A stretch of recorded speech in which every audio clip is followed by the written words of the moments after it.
Run, something inside him said. Run!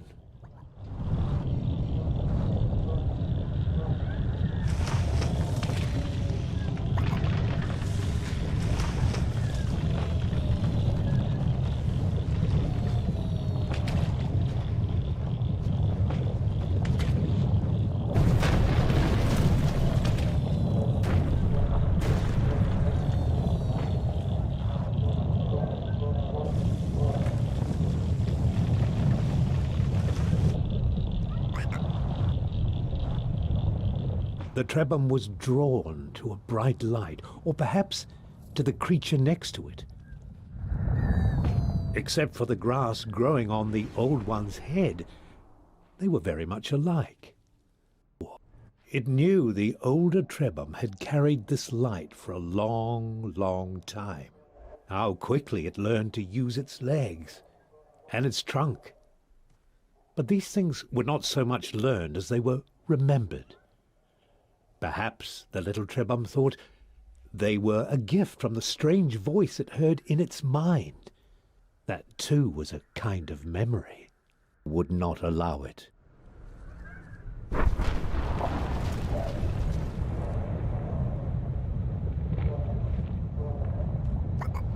Run, the inner voice said, run! The towers would not stop the cylinder unless they were activated.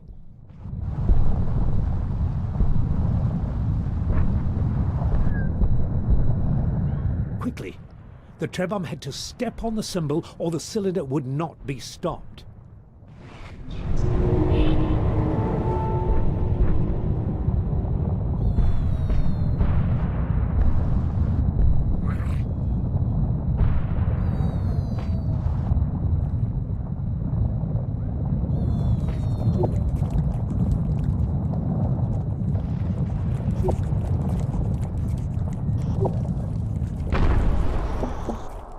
The voice inside the Trebhum's memories assured it that while the tower stood, the Trebhum would be safe.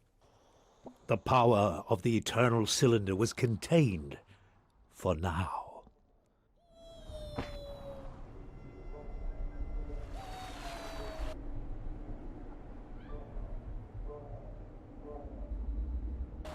It was hard for the Trebhum to know what to do or where to go. But the friendly voice suggested this was not the right way. To find your path, it said, you must follow the beam of light that emanates from the tip of the tower, and stay away from the deep waters where the old things dwell.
The Trebhum found themselves almost as lost as they had been in the beginning.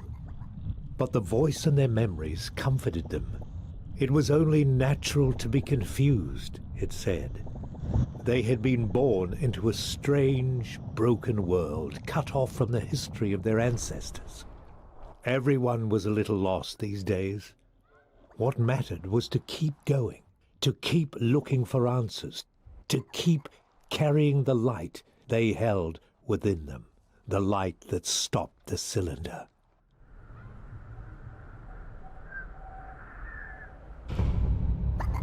In this strange, eerie temple, the Trebhum felt something stir in their memories. There was a great power in this place. Something from the days when even the elders were young. Perhaps it could help them.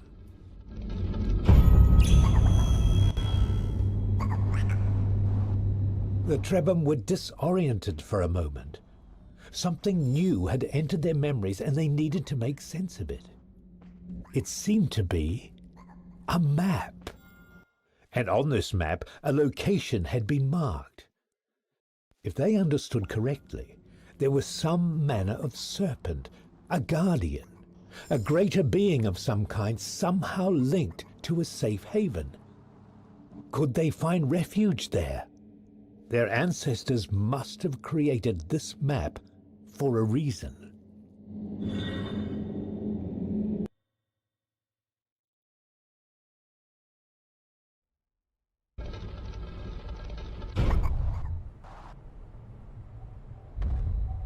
What manner of strange beast lurked behind the cylinder? The Trebhum were deeply unsettled by this new mystery. But though some part of them was curious, they were certain it would be best not to find out.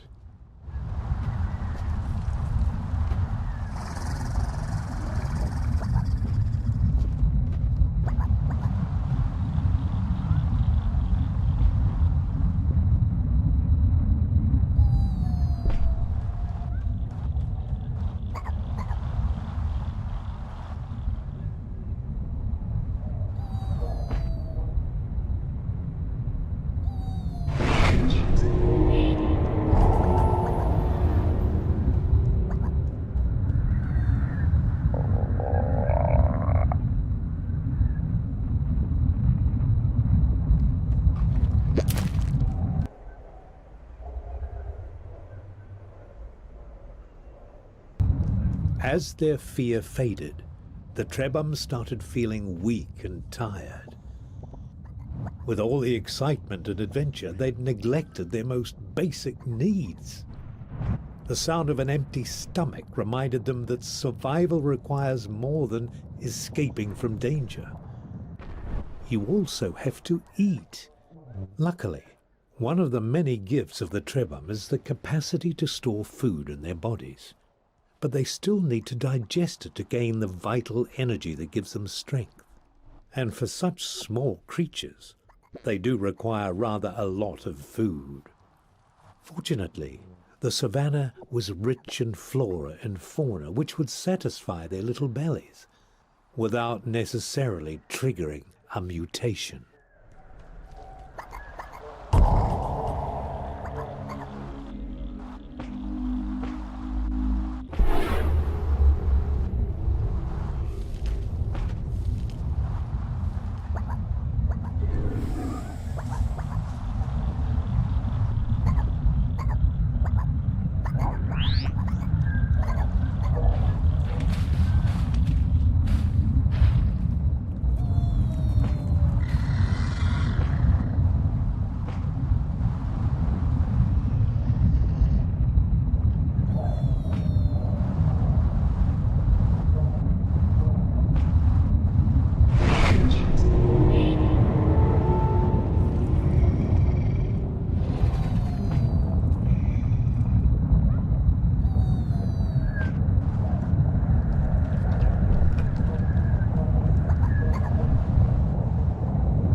cylinder roared with fury. The voice in their memories spoke with great urgency. The Trebhum had to be very careful now. The cylinder would lash out at the land, but it would not let them run too far. To survive, they would have to stay in the eye of the storm.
As frightening and surprising as this enormous creature was, the Trebhum felt a sense of relief to see it descend from the sky.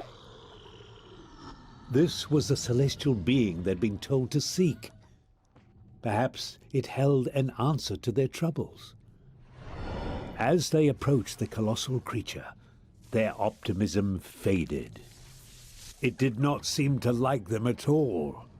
And now they realized what terrible danger they were in. If this creature guarded the way to some holy place, then that place must lie below it. And being so large, the creature most likely could not see what was in front of it, or beneath it. So perhaps the size of the Trebhum was an advantage after all. Perhaps they could reach the platform right under the serpent's head.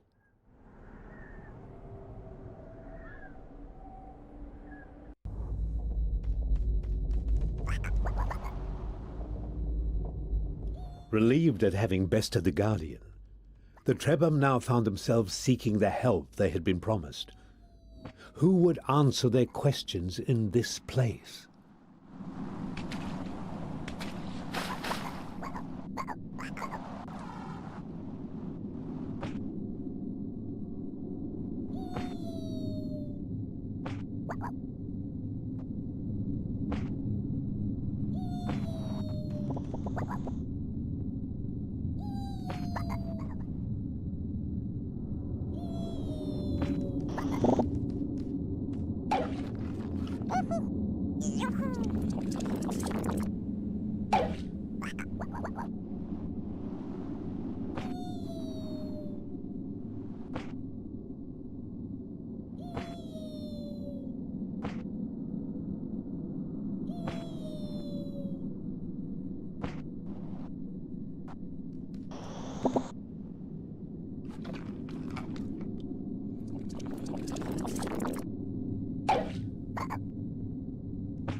Encountering another elder was a happy moment.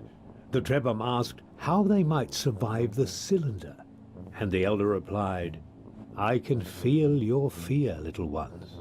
Ever since this cataclysm began, we have been seeking ways to stop it. But the cylinder is relentless and indestructible. It will consume everything in its path. So, perhaps what we need to do is go behind it. I have discovered a mutation that allows us to rise into the sky. You must seek a weeping tree from which grows a special fruit that floats as it becomes ripe. It is the key to the transformation I have undergone. With it, you can use geysers to float well above the cylinder's height. My only regret is that I have grown too old and weak to help you with this task. If you find any glimmer of hope on the other side, remember me. Farewell."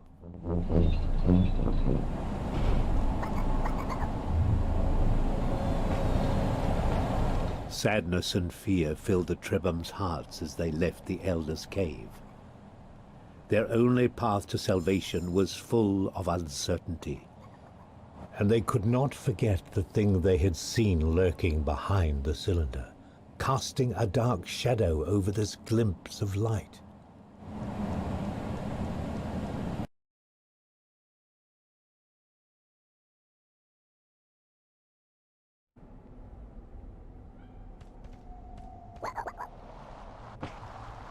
The Trebhum had never seen this mysterious tree the Elder spoke of. They would have to keep moving forward and hope it lay somewhere ahead. The cylinder would give them no other choice.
What was this monstrous creature? Was this one of the cylinder's servants? The ones the elder had warned them of? Its very form terrified the Trebhum. Even the voice and their memories seemed frightened of it. And then, somehow, the Trebhum remembered the creature's name. It was called the Mathematician.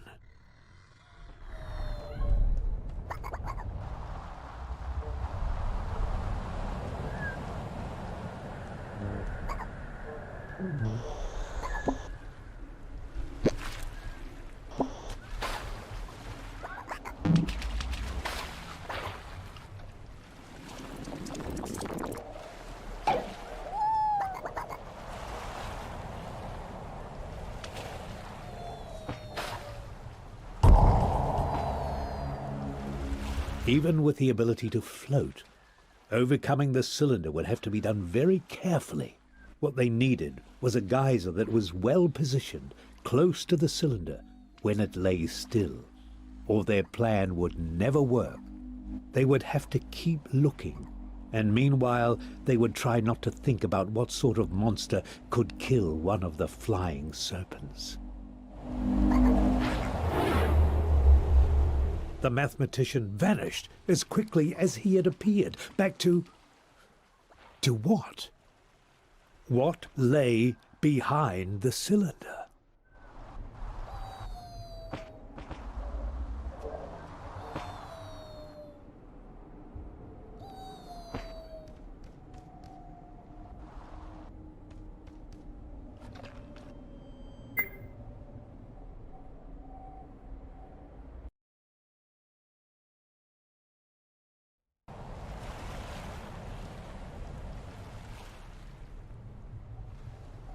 What was this monstrous creature?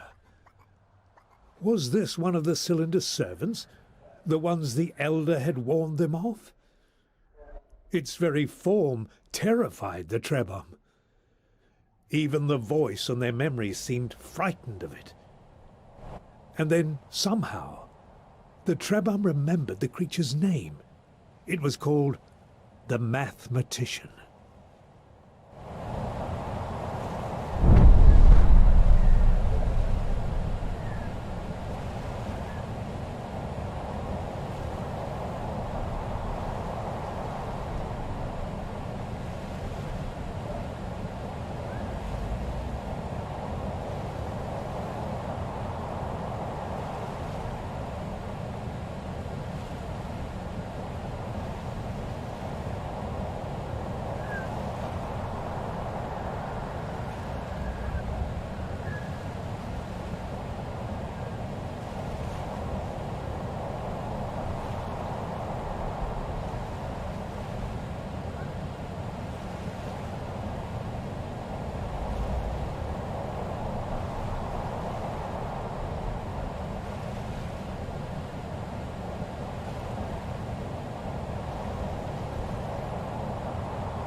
The Mathematician vanished as quickly as he had appeared, back to what? What lay behind the cylinder?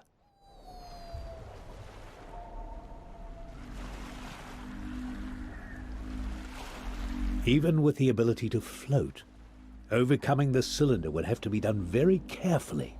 What they needed was a geyser that was well positioned, close to the cylinder, when it lay still, or their plan would never work.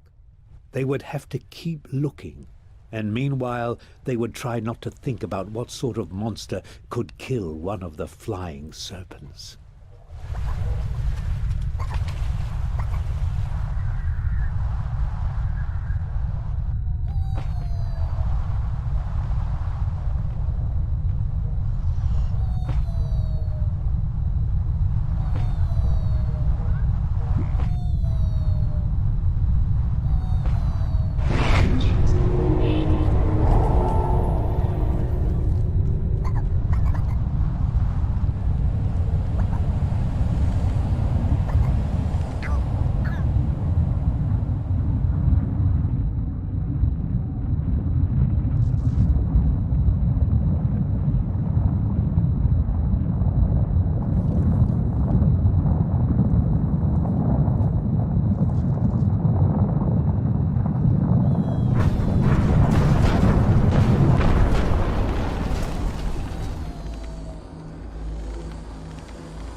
In the dream inside the strange giant's mind, the voice that spoke to the Trebhum seemed different. It was less like a memory, more like something alive. But there were so many other voices too, lost in this place. I remember the mountains of my home, the vast forests, the clouds hanging low overhead, the cities in the valleys where the rivers ran.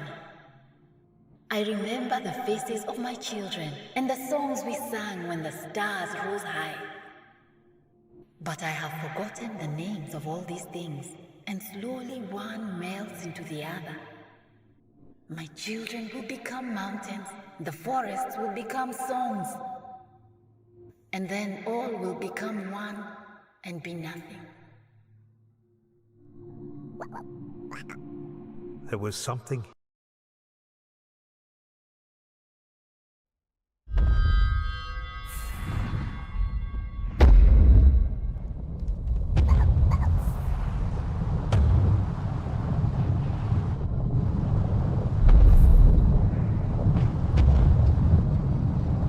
This was a place of death and nothingness. There were no answers to be found here. The voice and their memories urged them to return to the lands of the living.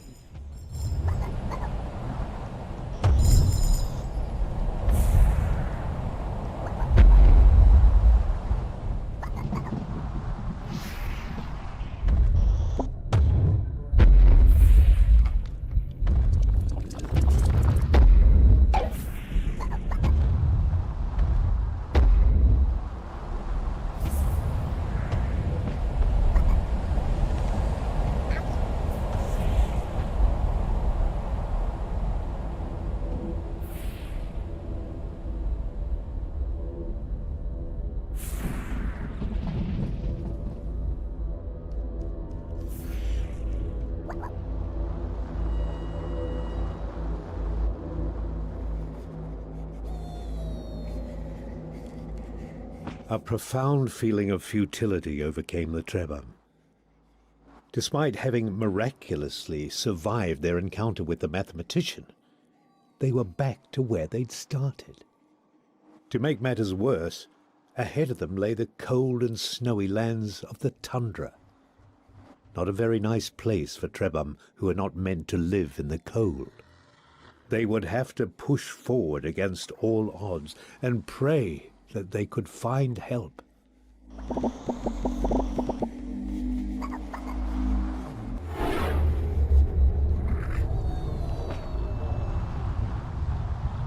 If the Trebhum were going to deal with this terrible cold, they needed to find a mutation that would keep them warm. Their memories suggested that the answer lay in the odd little purple furballs that grew where the beautiful snow corals rose from the ground.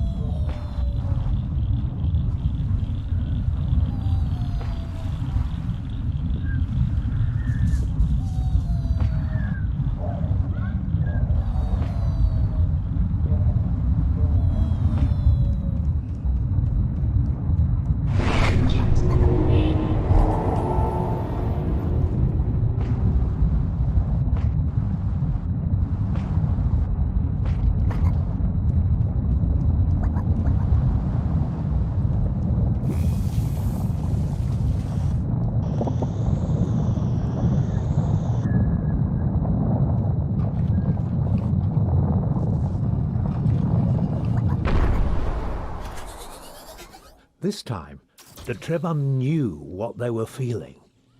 Here was another servant of the cylinder. But what shape would this creature's evil take? It did not seem interested in the Trebhum. The servant of the cylinder had released a swarm. Small parasites had come from within it and attached themselves to the creatures in this area. It was somehow using them to corrupt the tower, to turn its protective force into a trap. All Trebhum hate parasites by nature, And they hated these even more. They would have to remove them. But how?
This place made the Trebhum uncomfortable.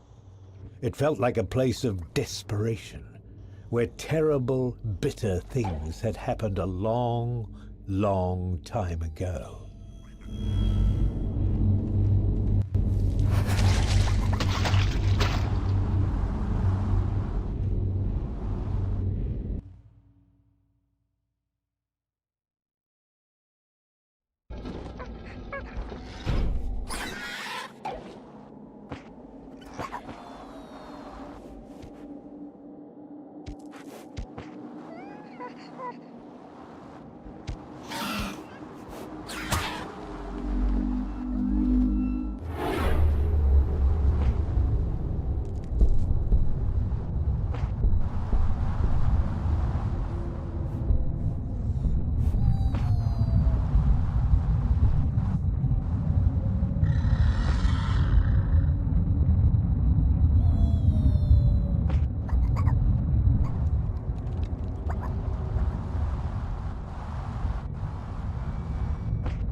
The strange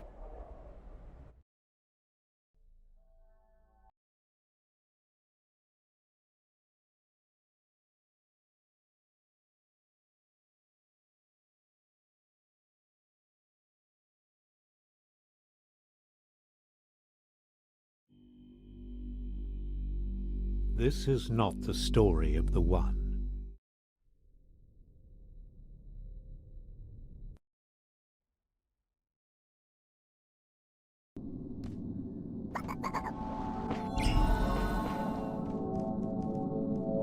The Trebhum found themselves gathering around a mysterious projection. They seemed to think it was an elder. "This is a recording pool," the projection said. "I left this message here to help you. I have discovered the recipe to permanently imbue my body with the power of this mutation and protect it from the evil light of our enemies. You must learn to use this formula, as I did long before you, or you will never gain enough strength to continue our people's struggle." The Trebhum thanked the apparition, never knowing that it couldn't hear them.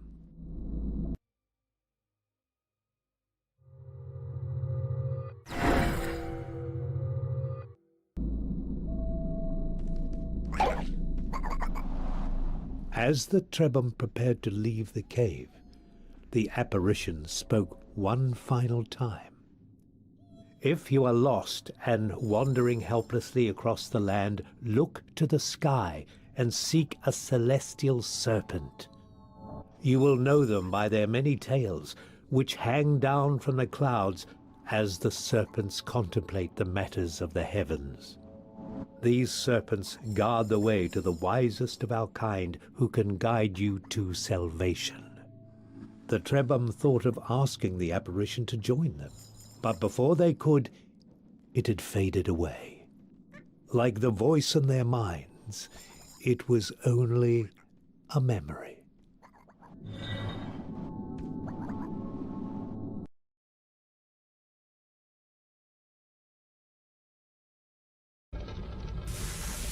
The ingredients required for the impervious mutation were all here. But stealing an Onkyfert egg was easier said than done. And cracking one open was even harder.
There was something strange about this new body, the Trebhum thought.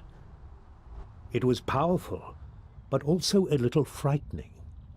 They now had the ability to mix ingredients in order to create projectiles with which they could attack other creatures.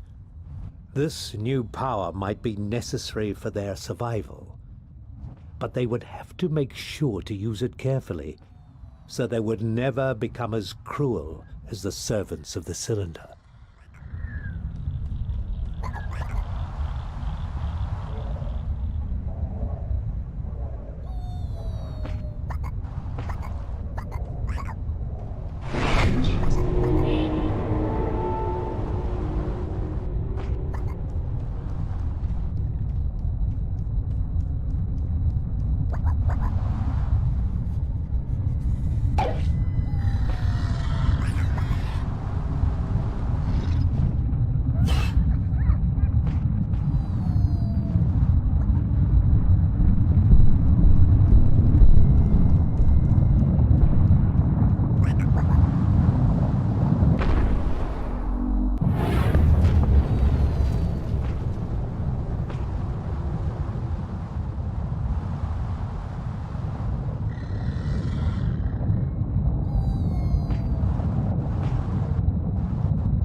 Perhaps someone had heard the Trebhum's prayers after all. If there was a flying serpent in this place, there might also be a temple and an elder to guide them.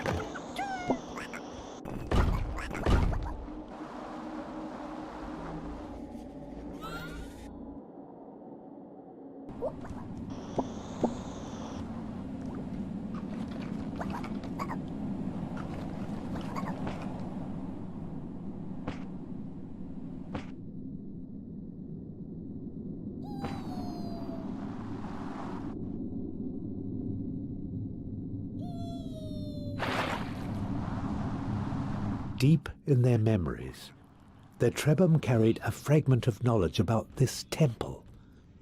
It had once been a place of learning, where wise Trebhum came to study the crystals, but the memory was incomplete.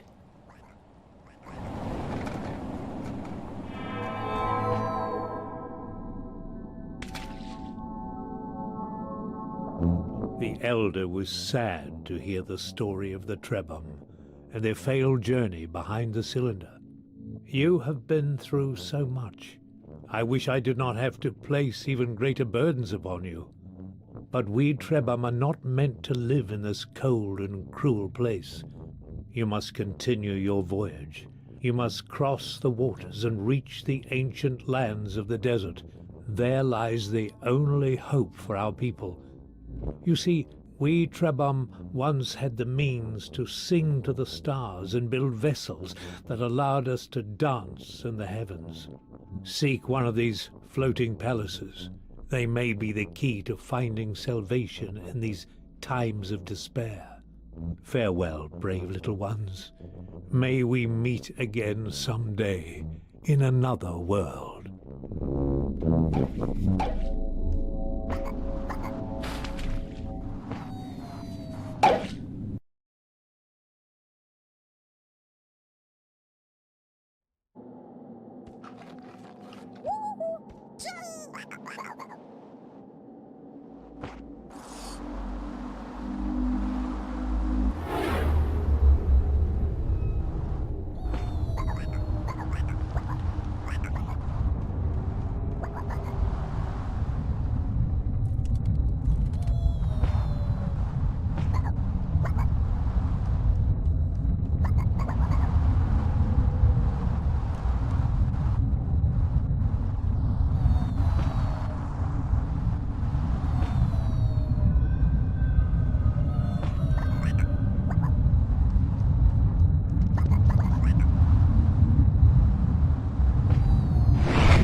What was this peculiar creature?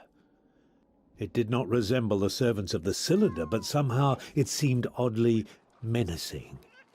And what was that thing pulsating beneath it? A heart? Something in the Trebham's ancient memories made them apprehensive.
Beware, the voice in their memories cried out.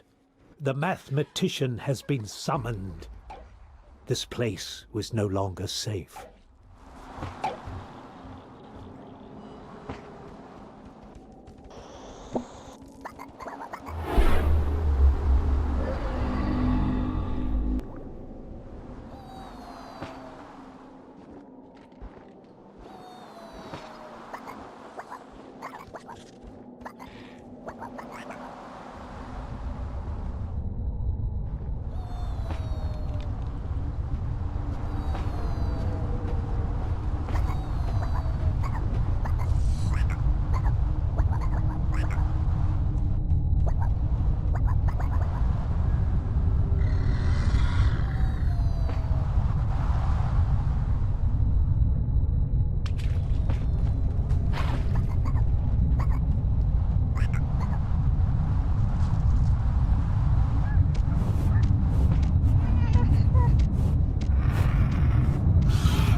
As the Trebhum continued their voyage to the desert, they felt a strange sense of being observed. But this was not the cruel gaze of the cylinder and its servants.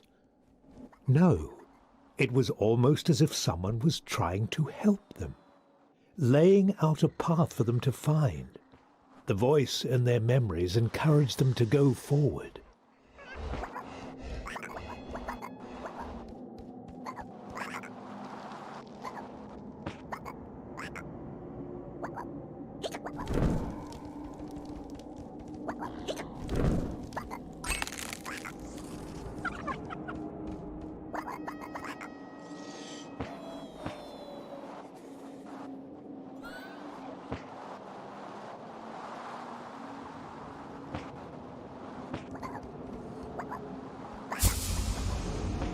Was this a ruin? Some part of an old temple? No, not quite.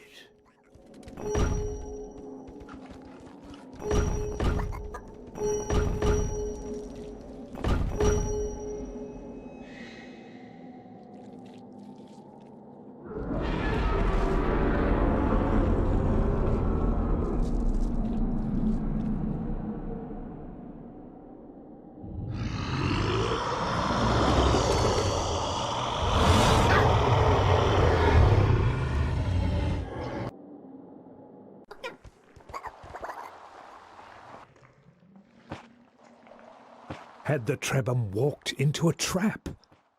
Was their journey over?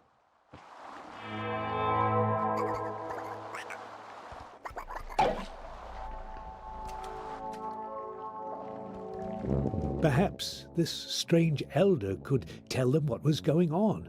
But before they could ask, the elder spoke.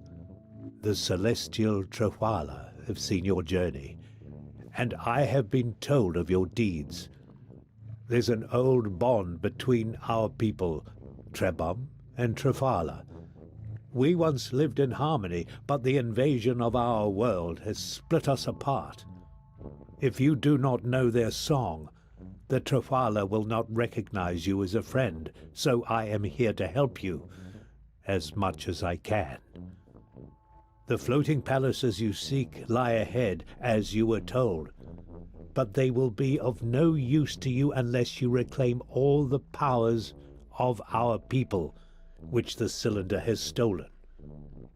There is only one way to do so, by entering the portal that links our world to the dreams of the Eternal Cylinder. The greatest of the Cylinder's servants, the Mathematician, is the gatekeeper. He absorbs that which is of value to the cylinder, and his master has become intrigued by the crystals that the Trewhala wear as crowns. Find these crystals, and acquire the mutation which will allow you to appear as one of them. Thus, you will trick the Mathematician into granting you passage. And now I must return you to the land. There is little time. The Trewhala are being hunted, and only few are left. May you succeed in your quest, for all our sakes.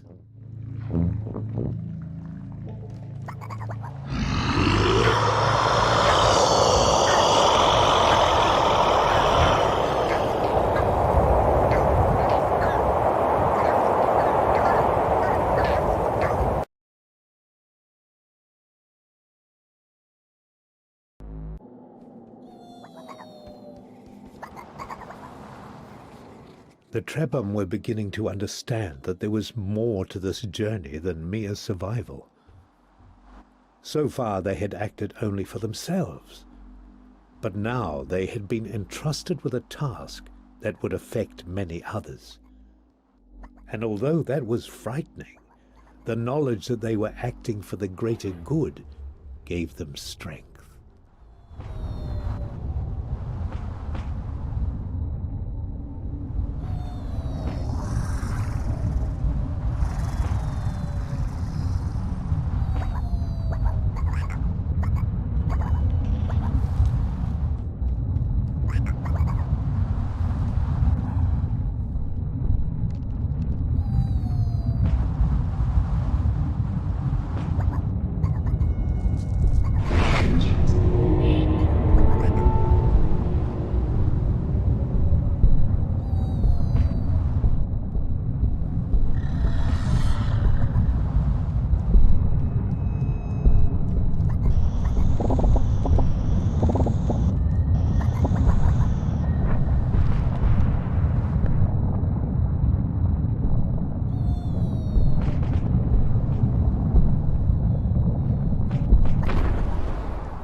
Yes, these were the crystals that the Trawala used as crowns.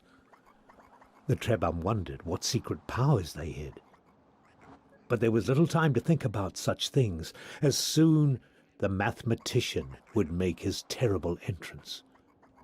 Where was the ingredient that would transform their skin into crystal? It had to be nearby.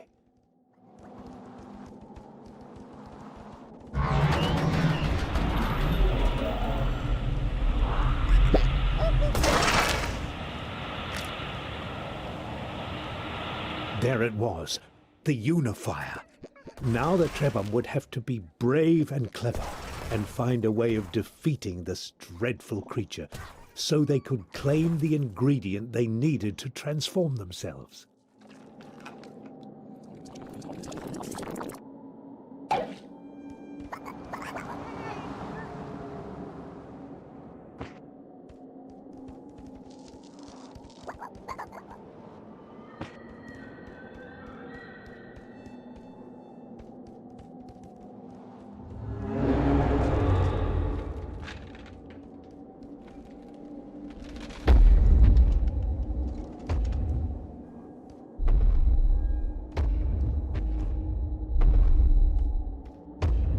Now that the Trebhum had transformed themselves, they would need to find the largest crystal formation in the area. That would be their best chance at tricking the mathematician into absorbing them.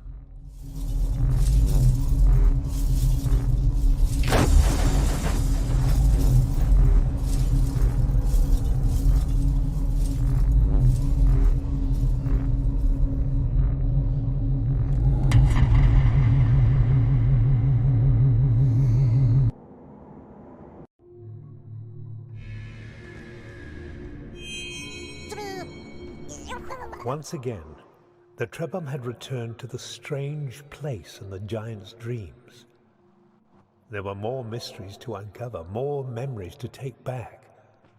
The voice seemed even stronger now. Yes, I can almost speak. Let me tell you your story. The song of your people is rich and beautiful. Before the cylinder came, each generation passed on its memories to the next. And so you learned to avoid repeating your mistakes. Slowly, you discovered the secrets of your world. You built great cities full of wonders. And then you sang to the stars to find others like you, to share in the joys of existence. When you sang to the stars, there were many who heard you and raised their voices in song. Most are gone now, save for the Trawala, your oldest friends. When we heard your song, it was already too late for us. The cylinder was upon us, and there was nothing we could do.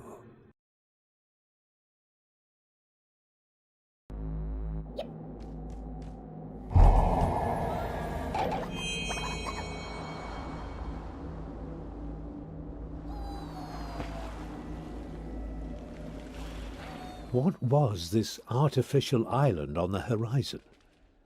Could it be what the Trebhum had been told to search for? Could their adventure be nearing an end?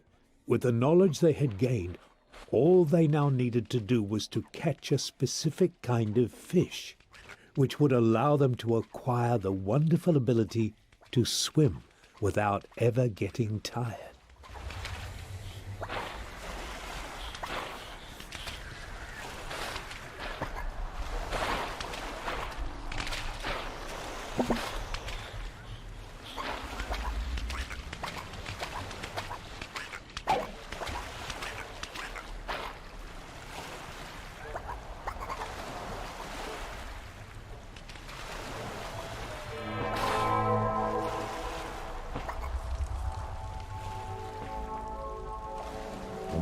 The Trebhum were happy to find a friend resting on the island. However, they quickly realized he was not well. The elder told them, "What a pleasant surprise to find a group of such brave little adventurers. Oh, I'm glad to see your faces before my end. I'm sorry to tell you that this structure will not ascend on its own. I was hoping someone might bring the lenses that power this palace before the cylinder came, but as I can see, you do not know of what I speak, and this is simply not to be. But fear not. There are other palaces in the waters of this great desert, and resting in the golden dunes of these marvelous plains, you will find the hidden treasures that can awaken and lift to their majestic heights the Trebhum palaces that were once the pride of our people. Swim over to the other side and seek the Trawala that guards my brother's temple. He will explain what you must do. I wish you luck. Know that my spirit will dance and sing when you succeed where I have failed.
The Trebhum sensed that something was roaming the desert, something that did not belong there.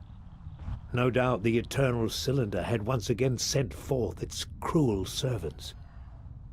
Perhaps it had taken notice of the Trebhum and was seeking to stop them from accomplishing their goals.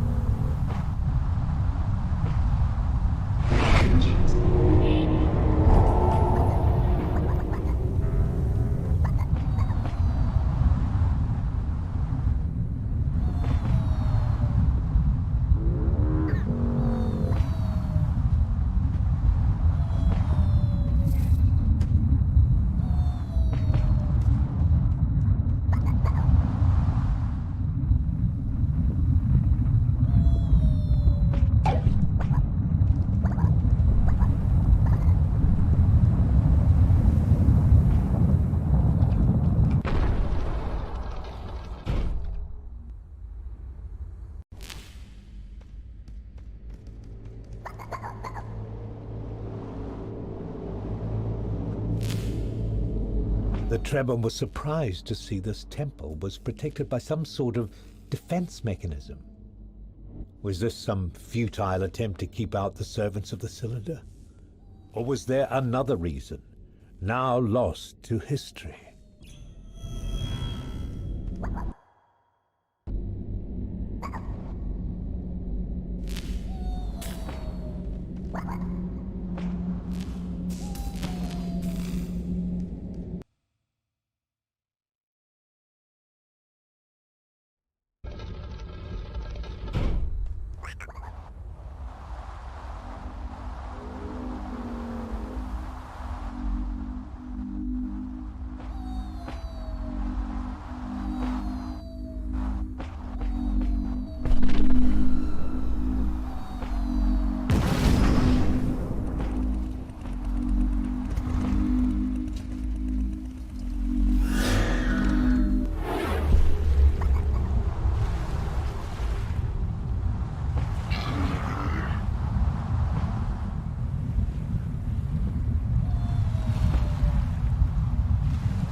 seeing the celestial Trawala, the Trebhum were reminded of all the many creatures that had fallen before the cylinder. Somewhere out there waited an elder who did not know of his sibling's fate, and the Trebhum felt the weight of the bad news they carried.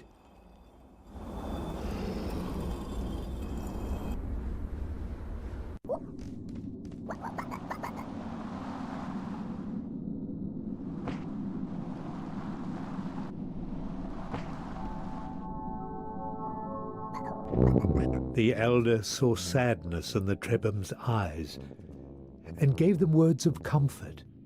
"Do not mourn for me and my brother. I wish only that my end had been like his.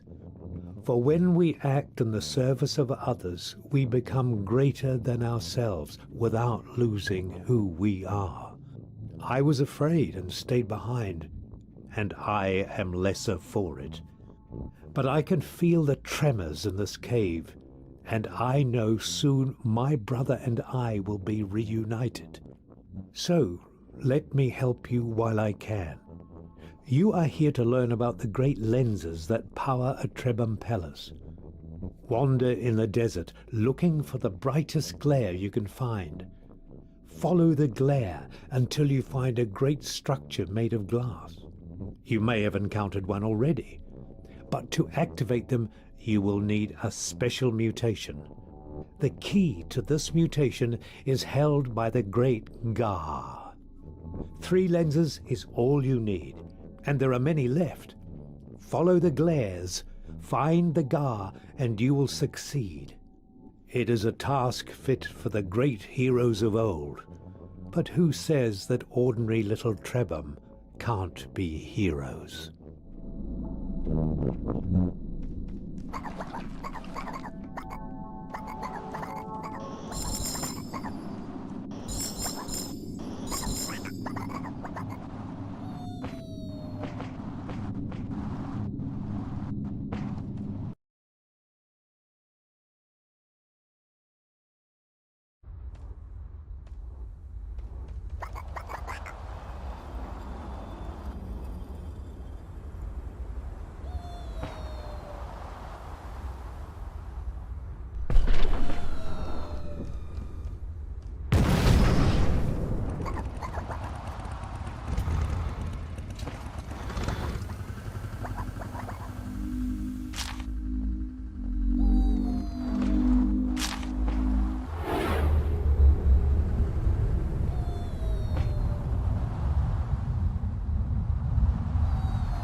The Great Gar was neither a predator nor an immediate threat to the Trebhum. However, obtaining whatever secret ingredient it kept in its air sac would be no easy task. For one thing, something in their memories told them that the sac was filled with poisonous gas. And for another, how does one enter the body of a creature that can even devour sandstorms?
The Trebhum had found a lens.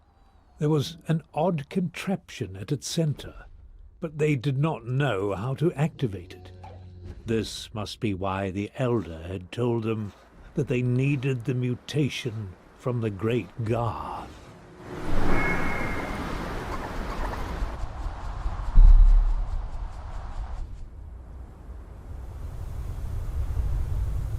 Excitement rushed through the Trebhum as the massive lens came to life and started rising into the air.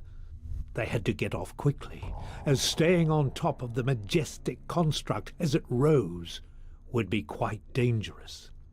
The Trebhum marveled at the miracle their ancestors had wrought. What other incredible things had they built that were now forgotten? A question for another day. For now, the Trebhum had 2 more lenses to find.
Be careful, the voice in their memories whispered.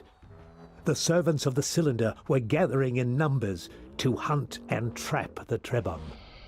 Now was the time to seek safety and wait for the hunters to desist.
Another lens began rising into the air.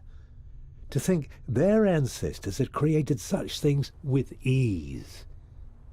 Perhaps one day they would regain this knowledge and create miracles of their own.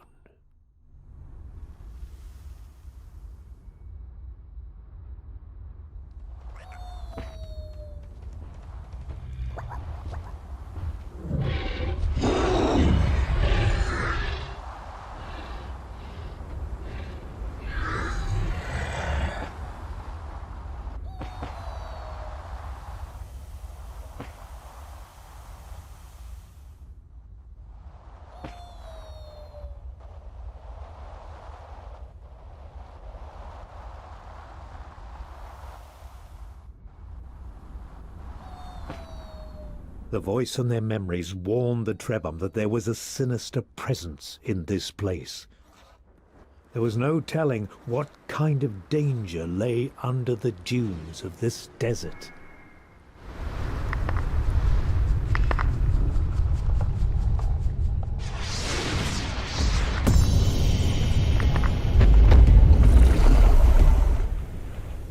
The Trebhum were terrified by the monstrosity they had unearthed.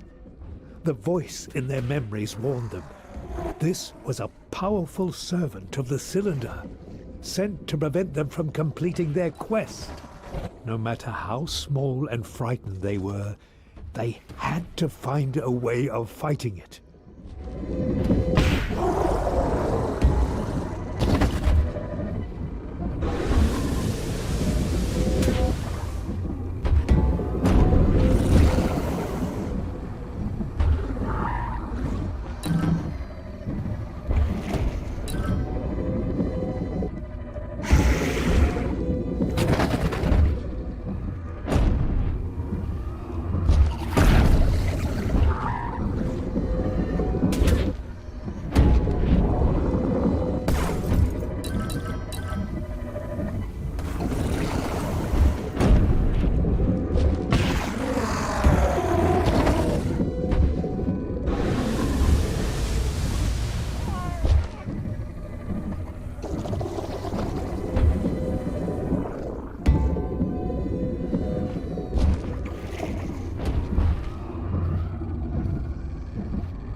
They seemed to be in luck.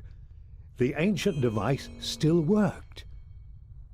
And the two other lenses that the Trebhum had so painfully managed to lift into the skies? Yes, there they were, just waiting for our little heroes to reach them.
Only one more lens waiting to be awakened.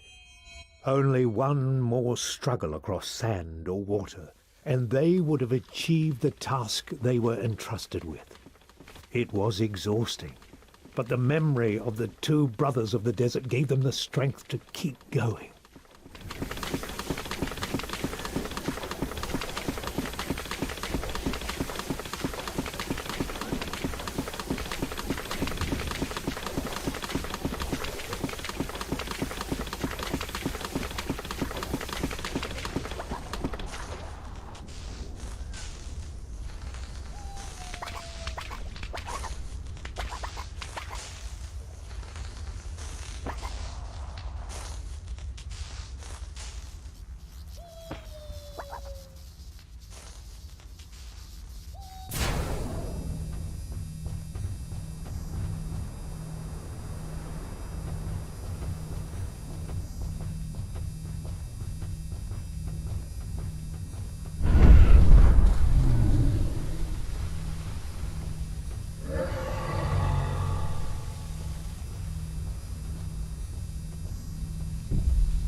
The Trebhum, in shock and having barely survived, did not know what to think. One of their most dangerous enemies lay dead.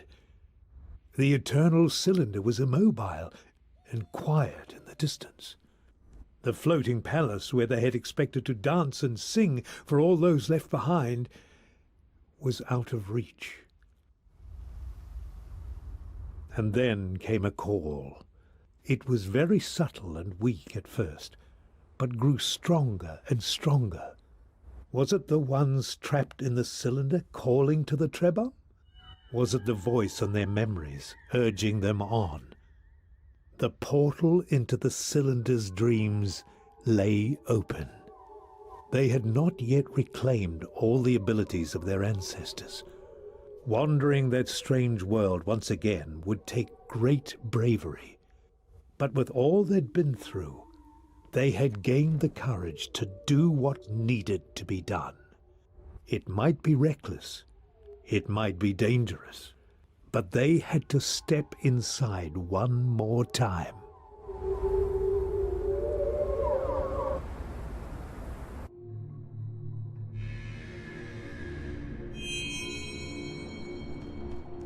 Once again they had, You have returned. Can you hear me? Everything is falling apart. But don't underestimate the power of the cylinder. Existence is suffering. The cause of suffering is attachment to ego. Ego is the separation of consciousness from universal oneness. Suffering will continue as long as consciousness remains separate. Only the unification of all consciousness will end suffering. Birth is suffering, aging is suffering, illness is suffering, death is suffering, separation is suffering. Suffering will end when there is one consciousness, when the consciousness of the one is the consciousness of the universe. And there is no distinction between self and other, object and subject, that which perceives and that which is perceived. The variety of forms is a cause of suffering. All forms must be made alike. All forms must be made one. Only when all things are one with the cylinder.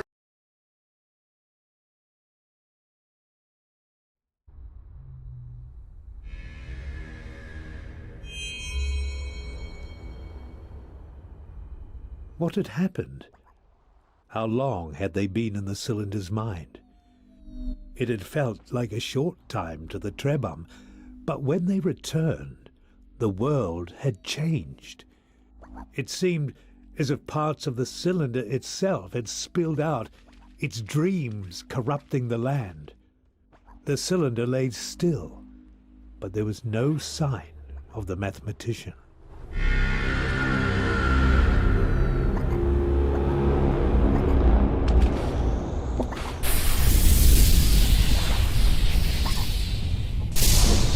The cylinder kept moving. That the mathematician had been struck down meant nothing to it. It was the master. It was eternal. Its servants were only tools. If they broke, they would be tossed aside.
Whatever had changed, the outside world had crept into this place as well.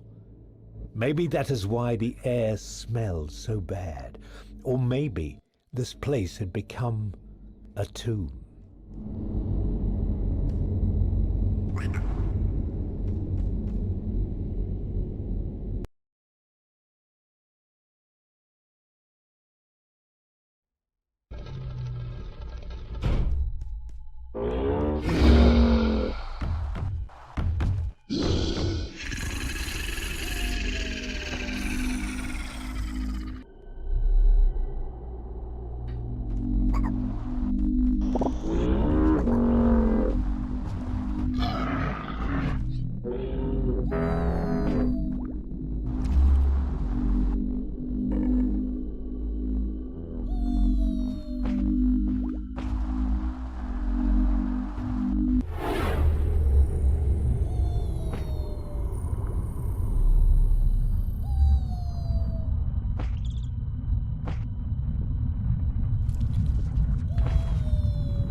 The Trebhum were relieved to find an elder alive in the cave. But what she had to tell them was sobering. "The end draws near, my friends," the elder said. "The mathematician may seem dead, but the servants of the cylinder are not so easily defeated. I can feel your despair, but trust me, there is light where you see only darkness. You have accomplished a great deed for our people. You have reclaimed our powers from the cylinder, No one has done such a thing before. Now you need only board the floating palace and leave with the secrets of our kind restored. But you cannot do this on your own. You will need the help of our oldest friends. Find the creatures that feast on the fallen Trawala, and steal from them what they have stolen. With that ingredient, you will acquire a great power, the power to communicate with the Trawala. They are the only ones who can lift you into the heavens and carry you to your salvation.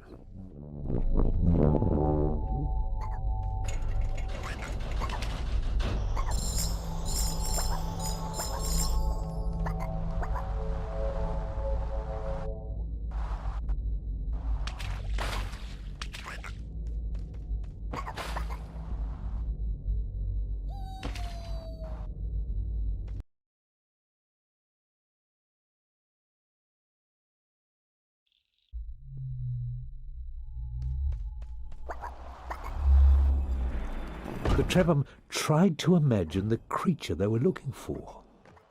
What an enormous, monstrous beast it must be to devour the mighty Trawala. Even just imagining such a creature was frightening. But they had never let fear stop them before, and they wouldn't start now.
Could the creature that the elder had spoken of be nearby?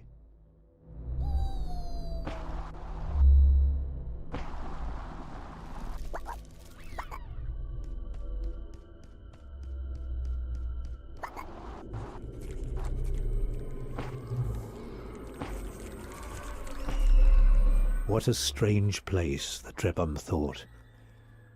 But even stranger were the feelings that stirred in their memories, like a voice from a lost world long ago.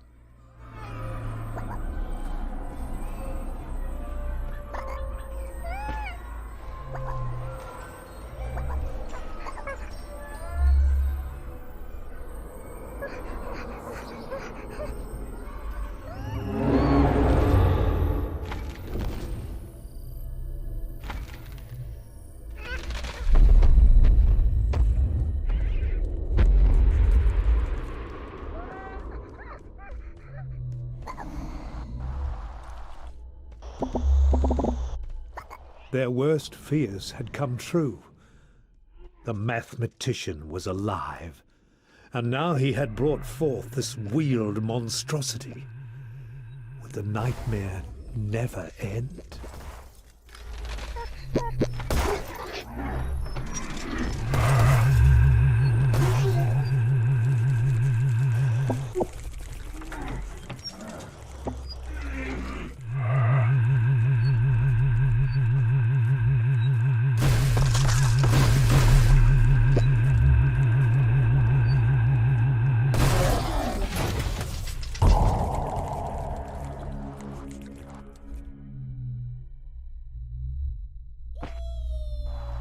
The Trebhum decided that this was not the sort of place where they might find a creature capable of eating a Trawala.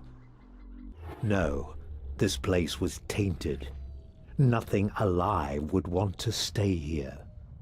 They would have to continue their search for the great beast.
At last! One of the creatures was walking around carelessly in the corrupted plains of what was left of the world. All the Trebhum needed to do was to steal its core, or more precisely, the core it had stolen from whatever poor Trafala it had eaten. But the creature, though slow and uninterested in the tiny Trebhum, had a frightful layer of teeth protecting its prize. Could a nimble enough Trebhum snatch that prize right out of its jaws?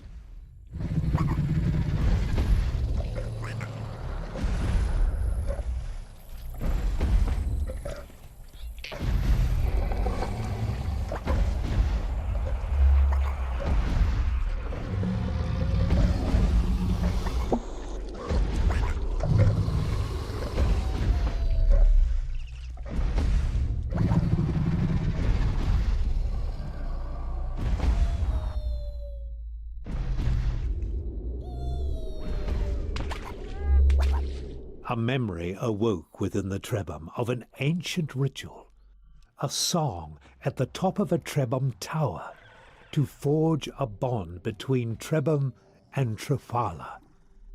That was the purpose of these structures, and luckily one was nearby.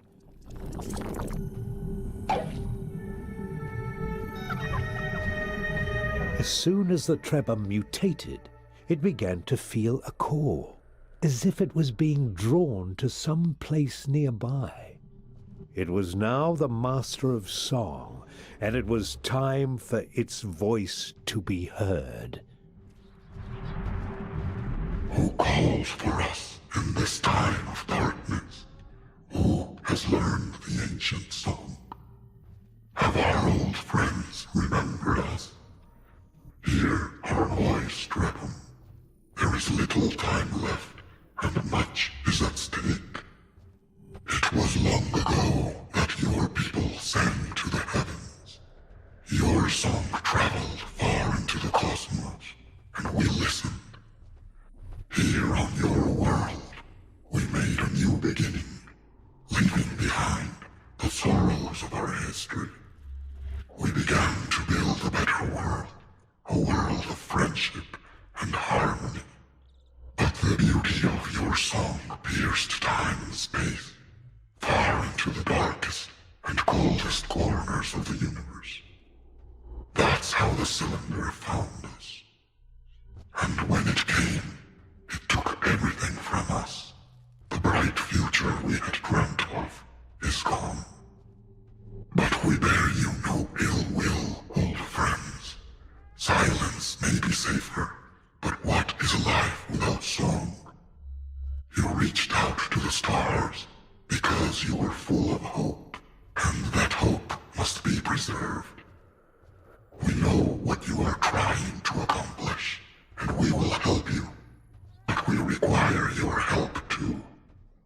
See me strike at the abomination, and then meet me where only shattered pieces are left of the evil that I have undone.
Hear me, Trebhum.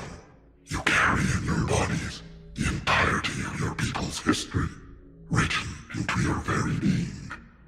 A great gift that only your kind possesses. Thanks to this gift, you have been able to reclaim much of what the cylinder stole from you. But we do not share your gift. We have lost so much. If we die, there will be nothing to remember us by. And if we live, it will be as shadows of our ancestors. But when the cylinder streams spill into the world, a glimpse of hope tumbles out with them. Fragments of our past have fallen into this land, and only you can reclaim them using your people's gift. The cylinder, in its eternal arrogance, does not want to lose what it has conquered. So it has formed these strange alien heads to protect the fragments. Soon it will wake from its slumber and reabsorb them. Consume this fragment, let our memories become yours, and then seek out 2 more. That is all we require. Enough for us to be remembered, and maybe to become ourselves again. Do this for us, and we shall carry you to your palace. Now go. Seek 2 more towers and call for our help. And then, all this will finally end.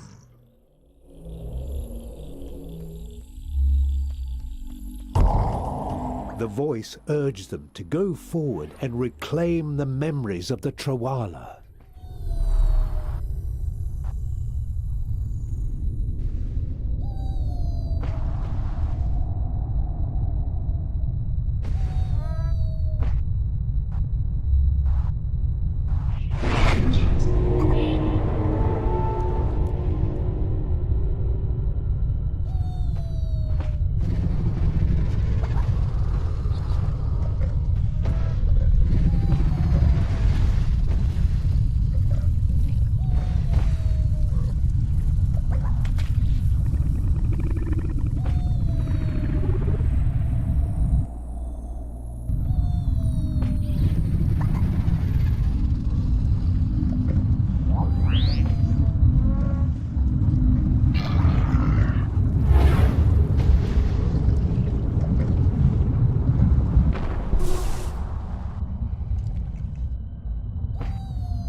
As the Trebhum reached this new area, they were glad to see 2 great towers nearby.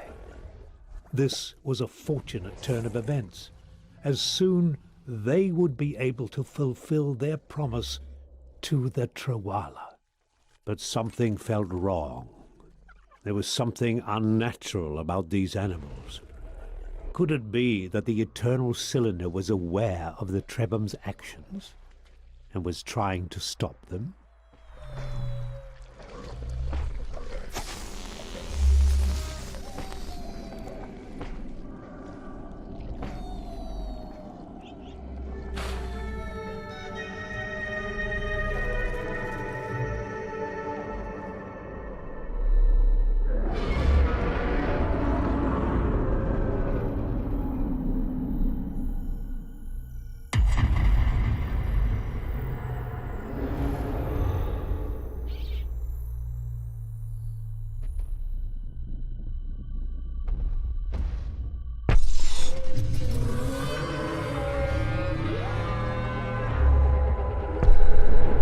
The mighty Trawala had been cast down. Was this the end? Was all in vain? So it seemed at first. But a small crack had been opened.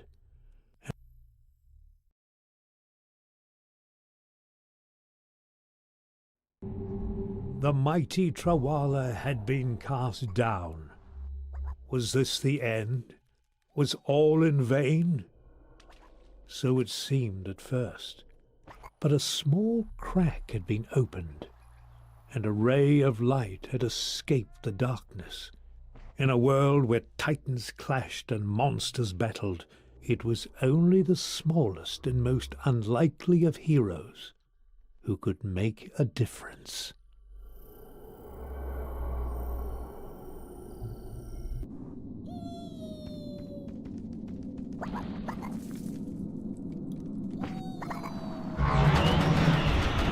The Trebhum had fought this creature before and beaten it. They would do so again, for themselves, for the Trawala, and for the future.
The Trawala struck as mighty as ever.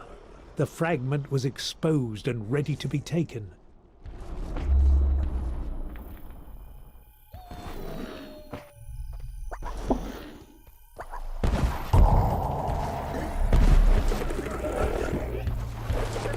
Brave Trebhum, we thank you for your courage. For so long, we had lost all hope and knew only rage. Now we are humbled to see our past and our future, all carried within such a small creature. When you are ready, let the Trebhum that holds all three of the Trawala mutations call us, and we will lift you up to the vessel which you have fought so hard to reach. But make sure you are prepared, for we shall not be able to return you to this land.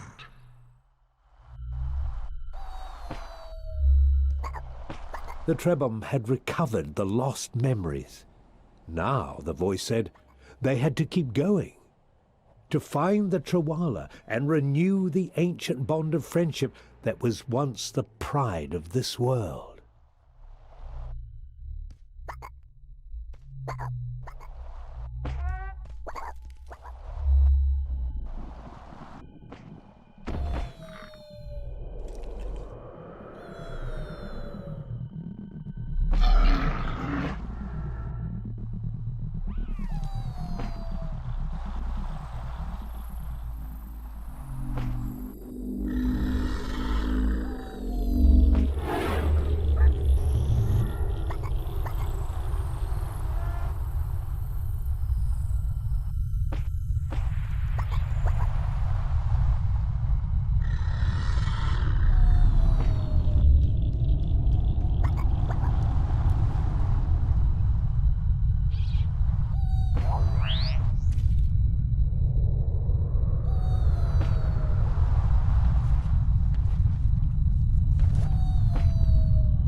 The Trebhum sensed that somewhere nearby there was another structure like the one they had used to summon the Trawala in the depths of the frozen tundra.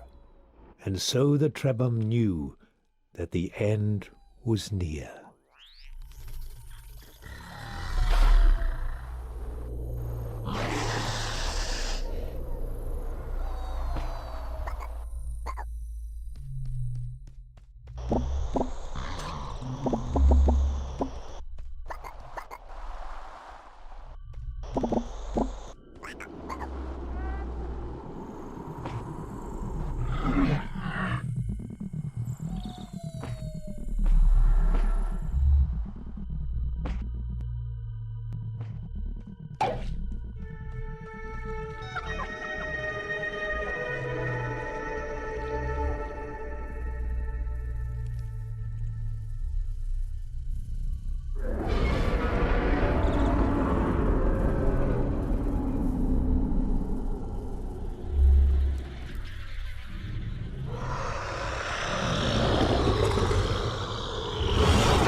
There are so few of us now.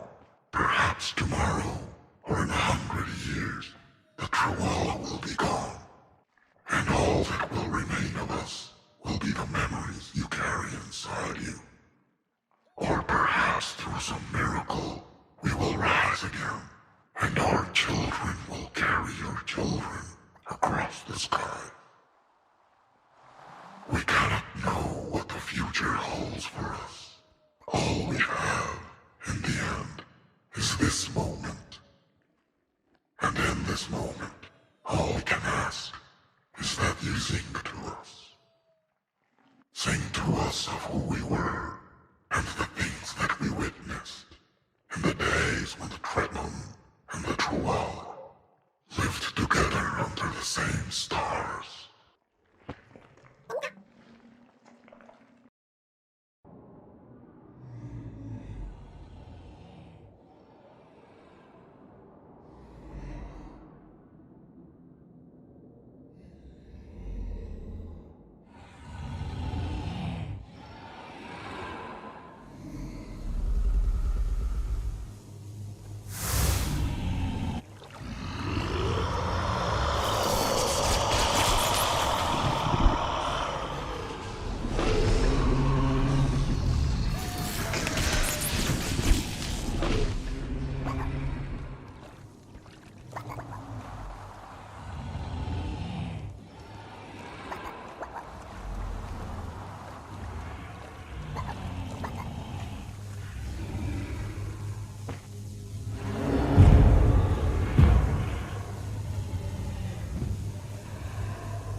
You must survive. Protect the memories. Just stay alive.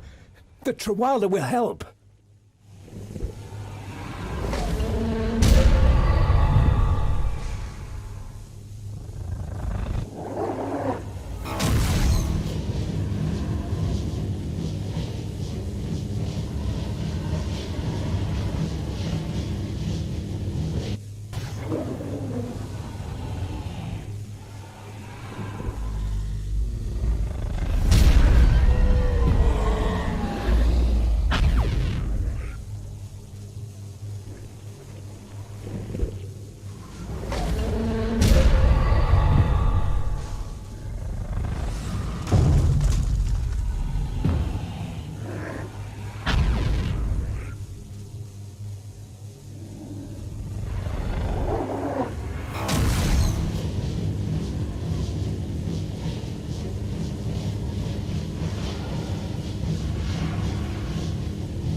Just a little longer. Hang on!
Thank you, my young friends. You have accomplished what thousands of civilizations before you failed to. You've shown that the cylinder is imperfect.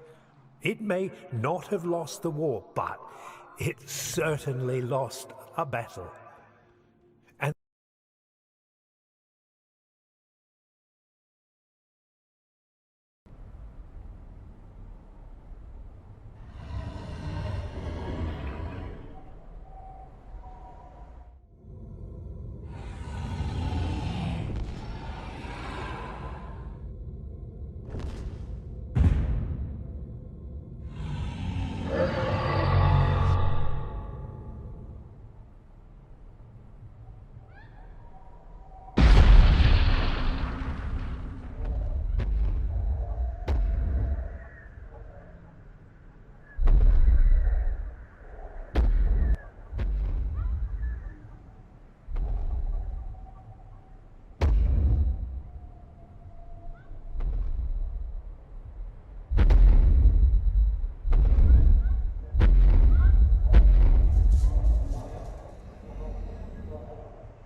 And so the Trebhum, who were not the strongest nor the fastest, and who did not have sharp teeth, escaped the eternal cylinder.